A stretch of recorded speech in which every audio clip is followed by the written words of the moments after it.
सतयुग का मंदिर आज भी हिंदुस्तान में है। यहाँ एक साथ एक के ऊपर एक 7 बर्तनों में खाना पकाया जाता है।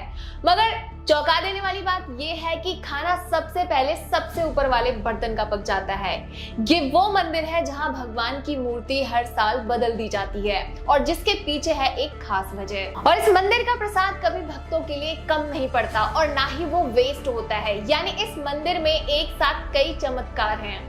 तो चलिए जानते हैं आज चमत्कारों से भरे जगन्नाथपुरी के बारे में। इंडियन स्टेट उड़ीसा में हिंदुओं की प्राचीन 7 नगरियों में से एक पुरी नगरी में है एक प्राचीन मंदिर जिसका नाम है जगन्नाथ मंदिर। यहाँ हर साल 9 रथ यात्रा होती है जिसमें शामिल होने के लिए देश विदेश से हजार नहीं बल्कि लाखों की संख्या में भक्त आते हैं।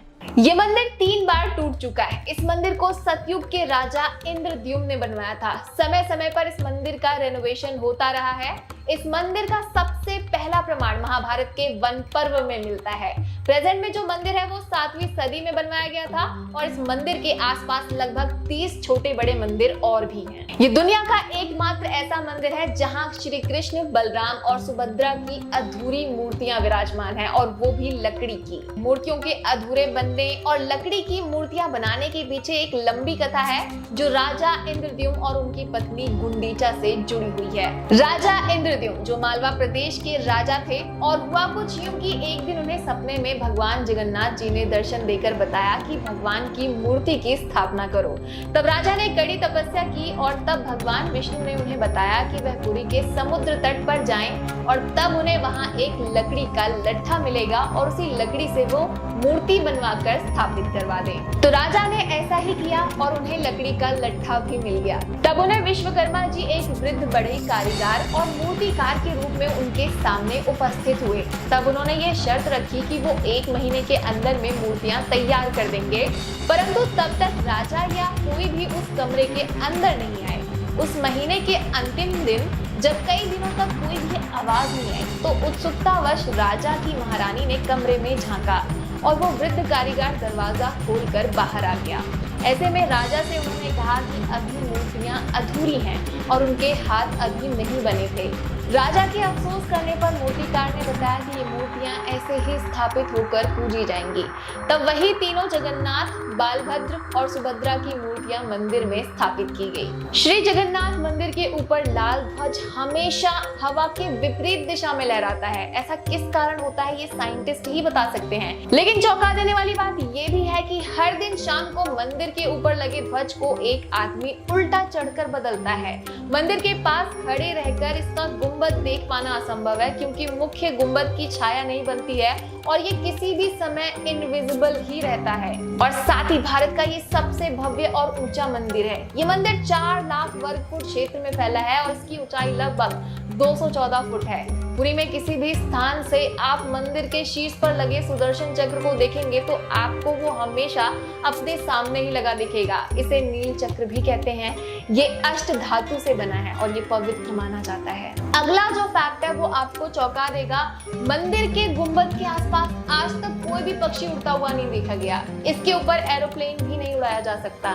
मंदिर के शिखर के आसपास पक्षी उड़ते हुए नजर आते ही नहीं है, जबकि देखा गया है कि भारत के अधिकतर मंदिरों के गुंबदों पर पक्षी बैठ जाते हैं और या फिर आसपास उड़ते हुए नजर आते हैं। हालांकि यह भी कहा गया है कि जिस भी दिन ऐसी घटना होगी तो अशुभ समय प्रारंभ हो जाएगा। यह भी माना जाता है कि जगन्नाथपुरी में दुनिया का सबसे बड़ा रसोई घर है और यहाँ भगवान जगन्नाथ जी का प्रसाद 500 रसोइये 300 सहयोगियों के साथ बनाते हैं। यहाँ लगभग 20 लाख भक्त भोजन कर सकते हैं और इस मंदिर में प्रसाद की एक भी मात्रा कभी भी व्यर्थ नहीं जाती। कहा जाता है कि मंदिर में प्रतिदिन प्रसाद 20,000 लोगों के लिए ही बनाया जाता है, लेकिन त्योहार वाले दिन 50,000 लोगों के लिए बनाया जाता है। लेकिन कहा जाता है कि अगर किसी भी दिन लाखों लोग भी आ जाए तो भी प्रसाद वो ग्रहण करके ही जाते हैं और प्रसाद कभी भी कम नहीं पड़ता। मंदिर की रसोई में प्रसाद पकाने के लिए भी अलग तरीका अपनाया जाता है। 7 बर्तन एक दूसरे पर रखे जाते हैं और सब कुछ लकड़ी पर ही पकाया जाता है और सबसे पहले ऊपर वाले बर्तन में प्रसाद पक जाता है,